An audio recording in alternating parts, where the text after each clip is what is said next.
Right, and we're recording now. Okay. Okay, Brill, thank you. Okay, so thanks for joining everybody.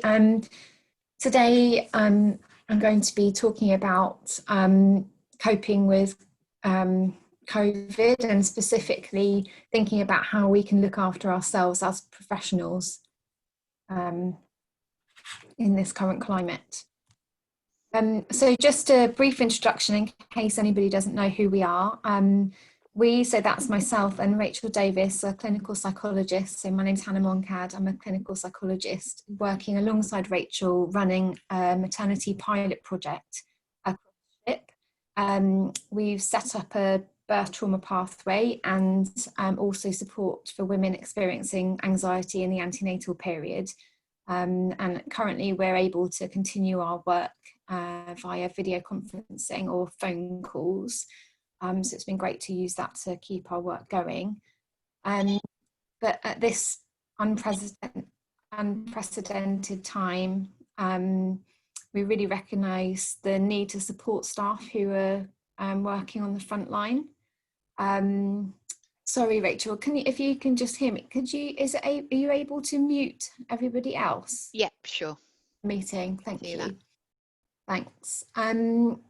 So we're offering this weekly session to all maternity staff to present some ideas about ways to manage in the current circumstances, as well as providing a space for discussion about the various challenges you're facing. So we're running these sessions every Tuesday between 1 and 2, and you can join via Zoom. And your mental health midwife at your respective trust will send out the link to you in advance so you can join in. And just to say that all sessions will be recorded so that staff will be able to access the material at other times as well. Okay, so just a bit of a brief summary on our previous sessions that we've run. And the message was really that we're in this very unusual situation that we've never faced before, and that's certainly going to give rise to all sorts of worries and emotions. And we understand that these emotions to be completely expected and understandable given the situation we're in. We've discussed a lot about the value of trying to acknowledge thoughts and emotions that we might be feeling rather than fighting them. And we've also, in our previous sessions, addressed those specific worries that people raised about taking COVID-19 home to your workplace, and also managing panic attacks that might be happening. Okay, so as requested, this is a little last minute change here, so I should have made to this slide. So today we're going to think about the importance of self-care as professionals, and we were also going to think specifically about sleep hygiene, but actually writing these slides sort of ran out of time to think about sleep, and we felt that really needed a session in itself. So for now, if it's okay, I'm going to focus specifically on self-care, and then discuss this more at the end of the session, but thinking about next week being a session just on sleep hygiene in its own right. So, but before we start to do that, I'm going to again return to the concept of mindfulness, or connecting with the present moment, and also to do an exercise together to connect us all together as people in this moment. We've spoken before about how our mind is like a problem-solving machine, and it's very good at its job. It's always looking out for new problems. It's a really useful ability. It allows us to reflect on and learn from the past, and also predict and plan for the future. But unfortunately, we know that this starts to create problems when we get too caught up in that problem-solving mode. So we spend lots of time in the past reliving old hurts or failures or rejections and mistakes that we may have made, and a lot of time in the future, maybe worrying about everything that could possibly go wrong. And all the while, we're missing out on life in the present. So we know it's really hard to appreciate what we have right now when we're focused on all the things that are bad or wrong or not quite right or need to be fixed and sorted. And we need to learn how to do that. So to shift from that problem-solving mode to focusing on what's here and now, or to be mindful. I just wondered whether it'd be useful to just present a definition of what mindfulness is. I don't think we've done that yet. So this is a definition of mindfulness by Jon Kabat-Zinn, and he's a big name in the mindfulness world. So he says that mindfulness is awareness that arises through paying attention on purpose, so deliberately paying attention in the present moment, non-judgmentally. And that's really important, that non-judgmentally part. So we're not there to kind of judge our thoughts or make interpretations of them. It's just about noticing. And that's why throughout mindfulness scripts, there's always a lot of the word notice through the script. It's all about just noticing. So connecting with the present moment means just being here and now. So really fully conscious of our experience instead of being lost in thought, whether that's things from the past or worries about the future.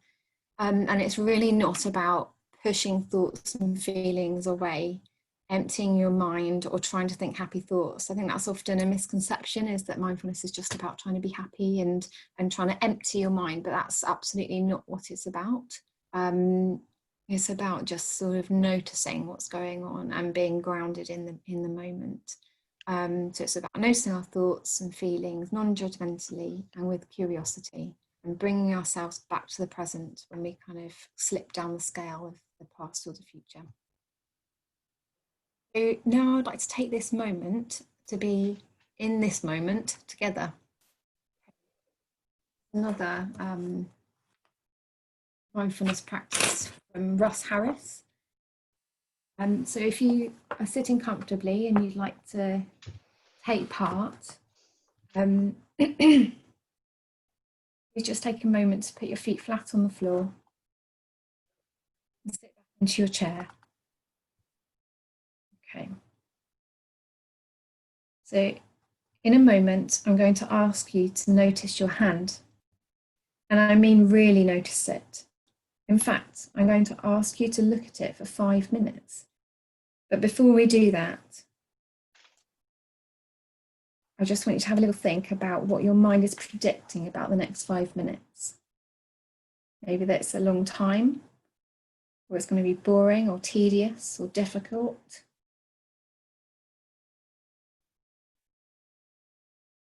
Okay, so let's just check it out and see if that's the case. So sometimes our mind's right on the money in terms of predicting things. It gets it absolutely right, but very often its predictions are off. So let's see what happens. Let's see if it is really slow, tedious, and boring. Okay, I invite you to get into a comfortable position and just turn one of your hands palm upwards and hold it in a comfortable distance from your face. In the next few minutes, I'd like you to observe your hand as if you're a curious scientist who has never seen a hand before. And from that perspective, first notice the outline. Mentally trace the outline of your hand, starting at the base of the thumb and tracing all around the fingers. And notice the shapes of the spaces in between the fingers. And notice where your hand tapers in at the wrist. And now, notice the colour of your skin. Notice that it's not just one colour. There are different tones and shades. And ever so slowly, stretch your fingers out. Push them as far back as they'll go, and notice how the colour changes in your skin. And then slowly release the tension, and notice how the colour returns. And do that once more, ever so slowly, noticing the colour disappear, and then again. And now notice the large lines on your palm. Notice the shapes that they make when they come together or diverge or intersect. And zoom in on one of those lines and notice how there are smaller, many lines feeding into it and branching out of it. And now shift your attention to one of your fingertips and notice the spiral pattern there, the pattern that you always see on fingertips. And notice how the pattern doesn't stop in your fingertips. It carries on down your finger. And trace it right down and notice how it continues into your palm. And now ever so slowly, bring your little finger towards your thumb. And notice the flesh in your palm scrunch up. And now slowly release. And notice the flesh resume its normal contours. And now turn your hand to the karate chop position. And notice the difference between the skin on the palm and the skin on the back. And look at your index finger. And notice there's a sort of dividing line where those two types of skin meet together. And ever so slowly turn your hand over and notice the skin on the back. And notice any criticisms or judgments your mind makes. Notice any scars, sunspots, blemishes. And notice the different colours in the skin, where it passes over a vein, over your knuckles. And ever so slowly, curl your hand into a gentle fist. And notice how the texture of your skin changes. And notice any comments your mind makes about that. And focusing on your knuckles. And gently rotate your fist. And notice the contours and valleys of your knuckles. And now tighten your fist. And notice what happens to the knuckles. So their colour and their prominence. And then ever so slowly, open your hand up, straighten your fingers, and notice how your knuckles just disappear.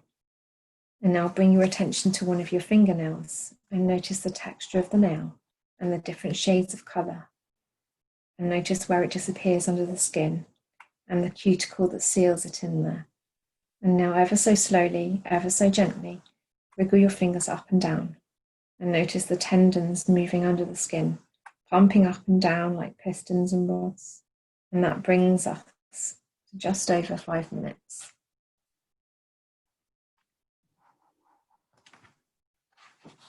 Okay. So I won't ask for feedback just at this moment, because I know you're all on mute, but they'll have some time at the moment, maybe time at the end, maybe where we could think about your experience of that exercise.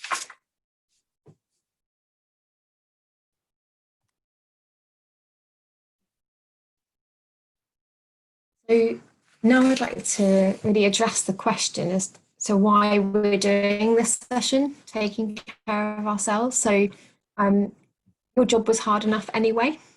I think that's fair to say. So way before COVID-19. So we know that there are so many more demands placed on NHS staff. And I guess the thinking about the reality of the working environment that you're in, where you're having to deal with intellectual challenges, emotional challenges, interpersonal challenges, with either the women or the families you care for, or other members of your team, other professionals. You're working with a lot of distress, but also your people.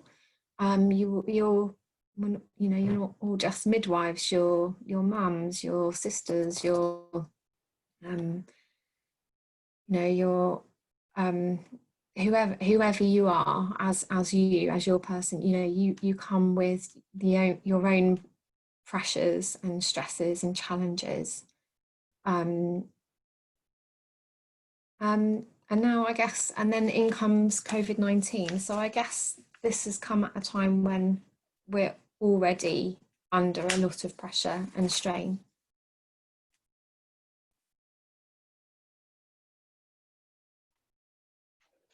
So you've probably heard of or seen this diagram before. So it's of Maslow's hierarchy of needs. Now, Maslow was a psychologist who studied positive human qualities. So he described a person's motivation to reach their full potential as self-actualization, which you can see right at the top of the triangle there. And he says that a person's basic needs must be met before self-actualization can be achieved. So before we can even start to feel like that we're connected to other people, or to feel good about ourselves, the job that we do, or really fulfilling our true potential in any way. And before COVID-19 hit, some of us may have been right up there at self-actualization, but for others, we might have just been somewhere a bit lower down in the triangle, depending on what our lives look like.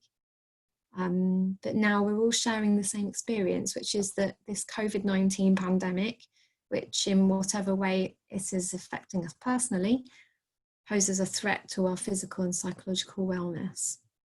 It's directly hitting that foundation of the triangle, and it's threatening our basic needs.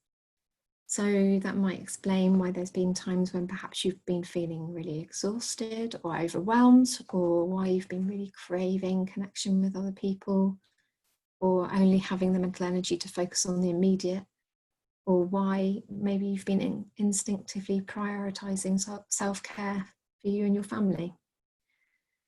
So it's arguably more important than ever that we take care of our absolute basic needs. So that is our psychological needs and our need to feel safe, because without paying attention to the basics, we really don't stand a chance of satisfying any other needs or even fulfilling our personal potential at this time.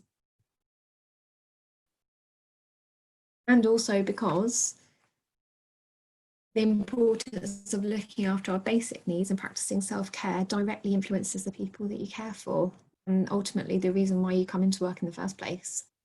So just take a minute now just to think back on the last time you went on a plane. Sadly, we won't be doing that anytime soon. And when the air steward or stewardess does his or her stuff at the front of the plane, tells you about the emergency exits, here, here, and here, and here. There's some instructions about oxygen masks, so the message is really clear, and that's about the importance of putting on your oxygen mask before helping more vulnerable people, so maybe your children or helping others on the plane. So we also need to be really skilled at looking after ourselves in order to provide the best care for our women. I think it's really fair to say that COVID-19 has caused a lot of stress. So stress in itself is a really individual concept. So what one person finds challenging, another doesn't. But one thing that we do know is that a lot of stress for a long time isn't good for us. And with regards to work itself, the evidence suggests that at work, the things that dictate how stressful we find it are three things. So one is the demands of the work. So we're hearing that in the and we're hearing that in the current situation, demands have risen for you. That is, more is being expected of you. Number two is the degree of control that you feel that you have over it. So we've got some control over the transmission of the virus, but we don't have much control over, for example, having to wear PPE, which often gets in the way of our relationships with women, which is what we've heard actually from our earlier session with women this morning. And number three is the amount of support available. So whether that's personal or professional support, and that's going to vary for all of us. And that high end of stress is what we call burnout. So this is so relevant here because even before COVID-19, the statistics on burnout amongst midwives was really frighteningly high. And why does that matter? Well, because every one of you is important as people, not just midwives. Burnout's often related to mental health problems and undoubtedly affects you both at home and at work. And also, of course, when you're in burnout, this is going to have a knock-on effect on the care that you provide, your relationships with colleagues and the wider system. So how do you know if you're approaching burnout? So, well, according to the research, the top three signs are frustration, emotional exhaustion, and lack of satisfaction with your work. You might be feeling one or all of those things right now. Other signs might include using drugs or alcohol to reduce stress, avoidance of particular tasks or patients or colleagues, spending lots of time alone, ruminating, so thoughts going round and round in your mind like a washing machine. But it's important to remember that different things are going to trigger stress and distress in different people, as we're all different. with different temperaments, genes, life experiences and social circumstances. So to be good spotters of when we are stressed, we need to be really self-aware. So maybe try asking yourself questions like, what do I notice about myself when I'm stressed? What do other people notice about me? What do I stop doing? What do I start doing instead?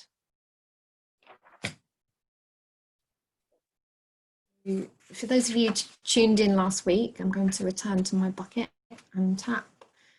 And here the bucket represents our lives and the water represents stress. So there's always, think of it like there's always a little bit of water in the bottom of our bucket as life is stressful. But sometimes it really rains, so bad things happen, maybe like COVID-19, and the bucket gets really full. Sometimes the sun will come out and evaporate some of the water away, but sometimes we're in for a rainy season, and that really answers the question as to why there's more distress around at the moment. So our buckets are pretty full, whether that's work stress or stuff going on at home.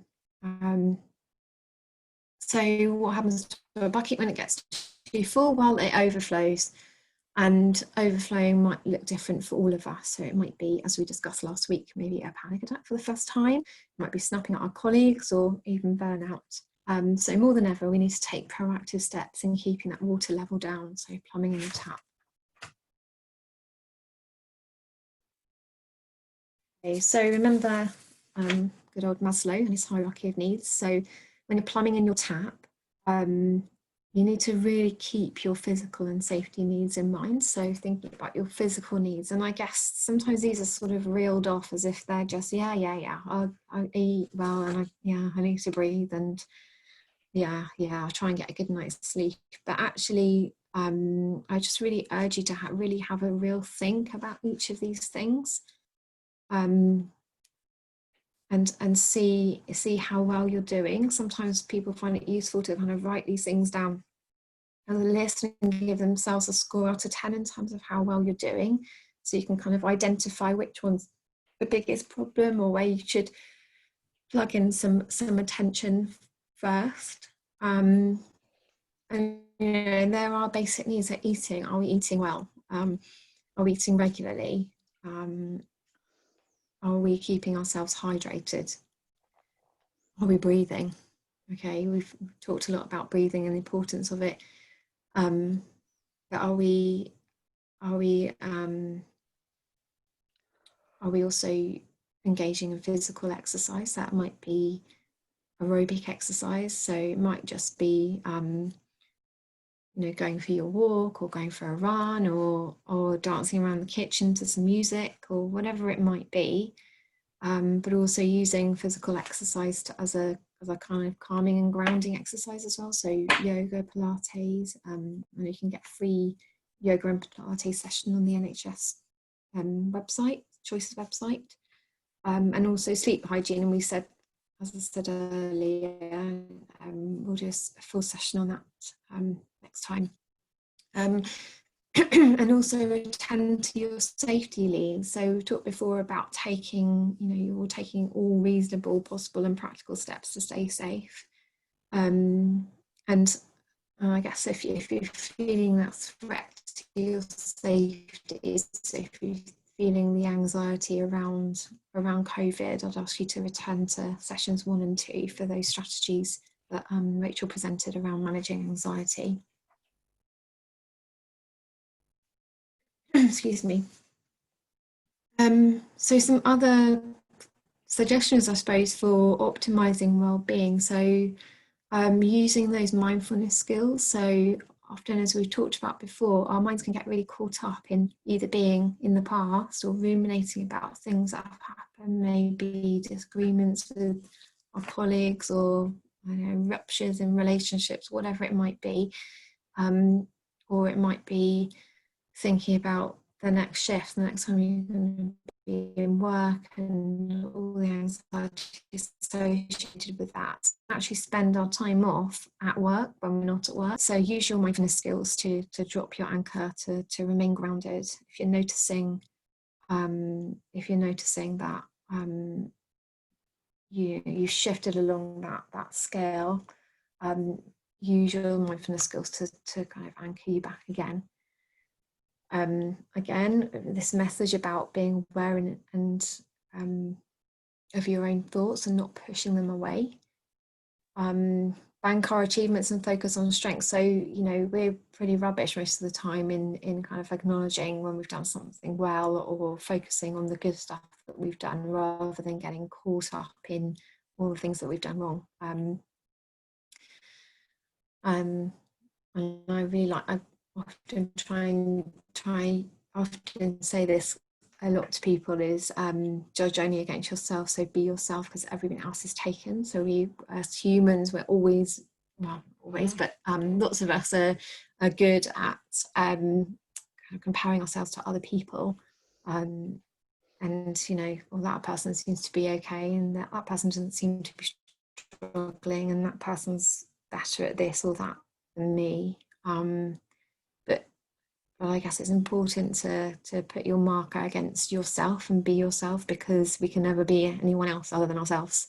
Engage in positive relationships. So if there are people that, you know, make you feel good, seek out interactions with them. I know there's times when I feel a bit rubbish about things, but there are certain people in my life that I feel that I can connect with, and they'll help me to see things in a different way, or maybe just add some humor in, or another perspective that will help me kind of come back again to the present, and remind me what's important. And also make time for pleasurable activities. So that's what I'm hearing a lot at the moment, is that people aren't necessarily prioritizing their own time for themselves, or maybe feeling guilty for binge watching a series on Netflix. But I guess it's just about giving yourself permission to do that. And remember that for both ourselves and our colleagues, experience of difficult times and recovery, because we will recover, facilitates resilience and appreciation. And we know from the positive psychology literature that times like these can facilitate empathy, wisdom, close relationships with people. But the most important thing is to reflect upon your experiences. So what did I learn from this? What went well? What didn't go so well? What might I do differently next time?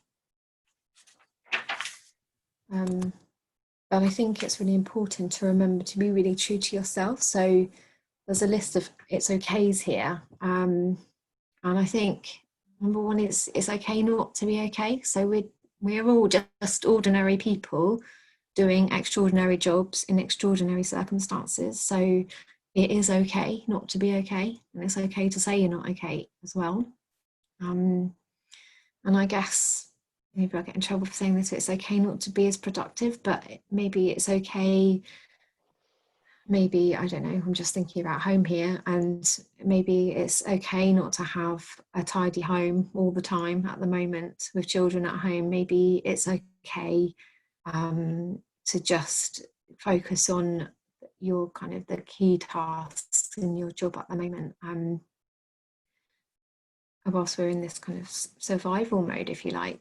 And it's okay to just be and feel the way that you feel about what's happening all around you. So if you're feeling a bit rubbish, it's okay to just be in that moment. And it's okay to seek help. And I just wanted to put this one in here as well. It's okay not to buy into the narrative that you must emerge a better person. So I guess there's a lot of that from what I've seen on social media, or just listening to colleagues or women on my caseload.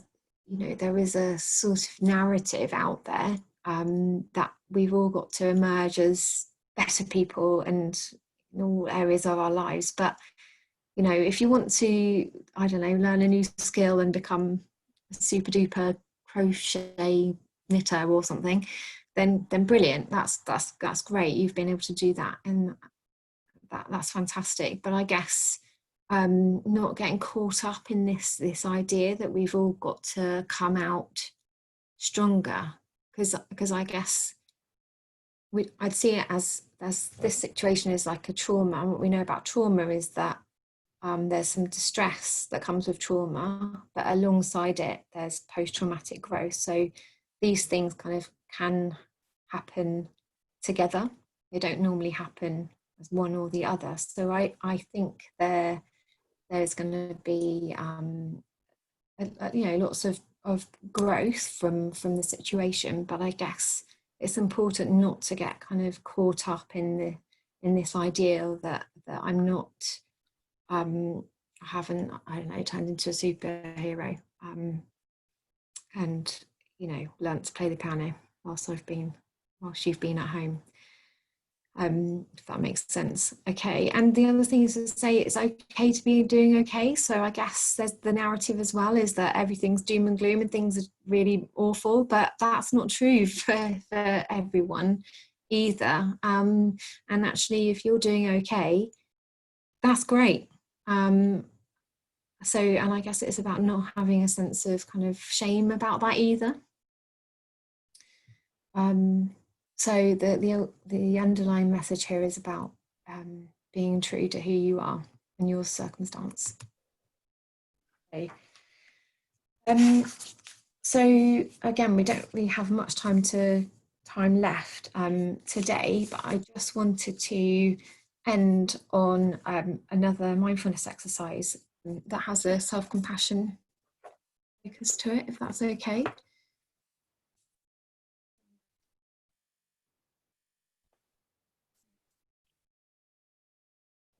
So I'd like you to sit again comfortably in your chair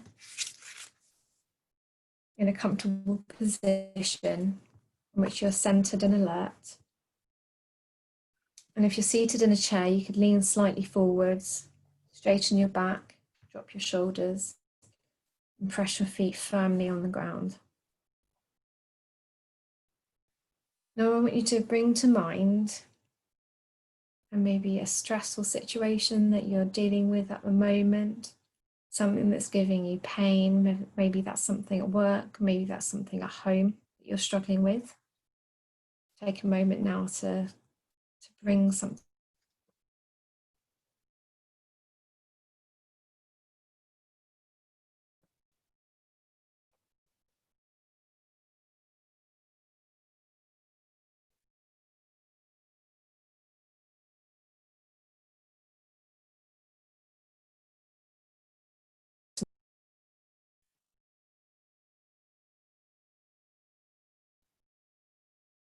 Okay, pause. That's all you need to do. Just pause. Pause for a few seconds and notice what your mind's telling you. Notice its choice of words and the speed and the volume of its speech. Be curious. Is this story old and familiar, or is it something new?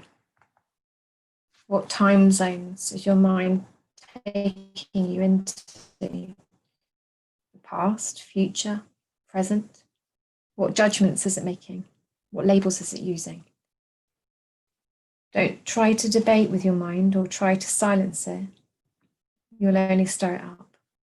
Simply notice the story it's telling you, and notice with curiosity all the different emotions that arise. What do you discover? Guilt, sadness, anger, fear, or embarrassment? Resentment, despair, anguish, rage, or anxiety? Name these emotions as they arise. Here's fear, or there's sadness. Pay attention like a curious child to what's going on inside your body. Where are you feeling these emotions the most? What are the size, shape, and temperament of these feelings? How many layers do they have? How many different types of sensation can you find within them? Open up. Now slowly and deeply breathe into the pain. Do so with an attitude of kindness. Infuse this breath with caring and contribution. See it as an act of comfort and support. Imagine your breath flowing into and around your plane. Imagine that in some magical way, a vast space opens up inside you, making plenty of room for all those feelings. No matter how painful they are, do not fight with them. Offer peace to your feelings rather than hostility. Let them be as they are and give them plenty of space rather than pushing them away. And if you notice any resistance in your body, tightening, contraction, or tension, breathe into that too. Make room for it. Contribute peace and space to all that arises, your thoughts, your feelings, and your resistance. Hold kindly. Now choose one of your hands. Imagine this is the hand of someone very kind and caring. Place this hand slowly and gently on whichever part of your body hurts the most. Perhaps you feel the pain more in your chest, or perhaps in your head, neck, or stomach. Wherever it's most intense, lay your hand there. And if you've gone numb or you can't locate any particular place, then simply place your hand on the center of your chest. Lay it to rest there, lightly and gently, either on your skin or your clothes. Feel the warmth flowing from your palm to your body. Imagine your body softening around the pain, loosening up, softening up, and making space. Hold this pain gently. Hold it as if it was a crying baby, or a whimpering puppy, or a fragile work of art. Infuse this gentle action with caring and warmth as you are reaching out to someone you care about. Let the kindness flow from your fingers. Now use both of your hands. Place one of them upon your chest and the other upon your stomach, and let them gently rest there.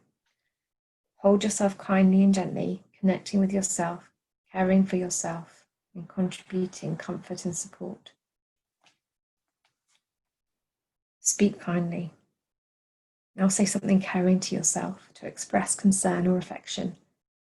You might silently say a word like gentle or kindness to remind yourself of your intention. You might say, "This really hurts," or "This is hard." You might say, "I know this hurts, but I can do this."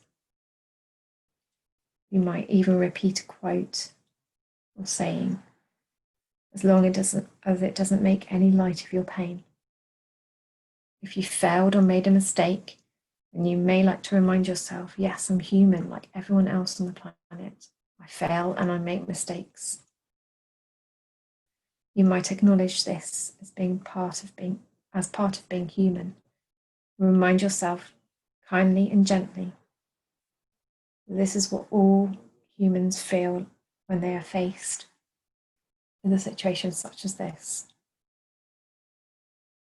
The pain tells you something very important, that you're alive, that you have a heart, that you care.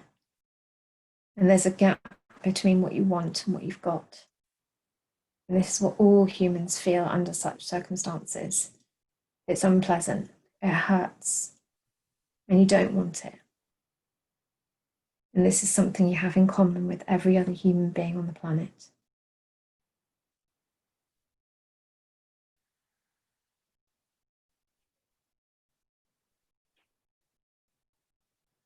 Okay.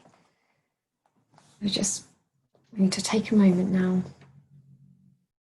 to come back into the room when you're ready.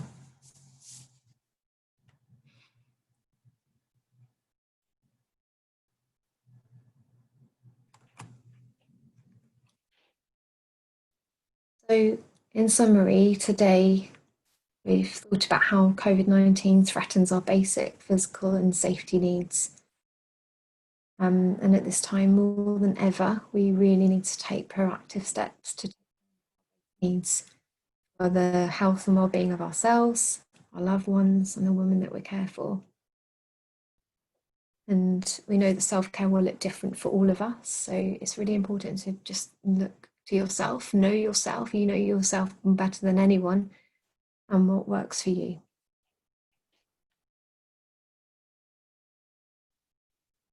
We've added the resources on, a bit of a from last time. And I just wanted to add as well, we at the end here, there's a sleep help program, Sleepio, and anxiety app Daylight are giving free access to NHS staff who sign up online using the links on their web page with their NHS email account. So we'll be doing a session next week on sleep, but if you wanted to look at those apps in the meantime, that's free to use. I'm not sure for how long, but certainly for now, it's all free to NHS staff. Okay.